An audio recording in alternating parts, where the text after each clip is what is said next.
శారీ వచ్చేసి semi Katan silk లో అండి. లైట్ వెయిట్ ఫ్యాబ్రిక్స్ ఉంటుంది. శారీ అంతా ఆల్ ఓవర్ వీవింగ్ ఉంటుంది. కాంట్రాస్ట్ కలర్స్ లో ఉంటుంది అనమాట. ఒకసారి శారీస్ ఎలా ఉందనేది మనం చూద్దాం.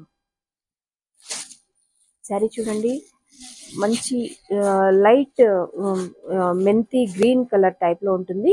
గ్రీన్ కలర్ ది బార్డర్ అనేది ఉంటుంది. మంచి కాంట్రాస్ట్ కలర్ చూడండి ఎంత చక్కగా ఉంది. శారీ ఓపెన్ చేసిన తర్వాత మనం డైరెక్ట్ ఒకేసారి ఇట్లా ఫోల్డింగ్ మీద చూసిన దానికి, ఫోల్డింగ్ ఓపెన్ చేసి చూసిన దానికి చాలా డిఫరెన్స్ ఉంటుందండి. శారీ చూడండి, పళ్ళు ఇలా వస్తుంది మనకి. ఓకేనా, శారీ వీవింగ్ అంతా మిడిల్లో అంతా కూడా ఇదే విధంగా, శారీ ఎండ్ వరకు కూడా ఇదే వీవింగ్ తోటి ఉంటుంది. శారీ ఇదంతా కూడా లైట్ గోల్డ్ కాంబినేషన్ తోటి మనకి వీవింగ్ అనేది ఉంటుంది. పళ్ళు ఇలా వచ్చేస్తుంది. చూడండి బ్లౌజ్ చూడండి ఎంత చక్కగా ఉందో. నైస్ లుక్ శారీస్ అండి. Light white gold zari combination తోటి ఈ శారీ అనేది రెడీ. గ్రీన్ కాంబినేషన్, చాలా చక్కటి కాంబినేషన్స్ తోటి అయితే శారీ ఉన్నాయండి.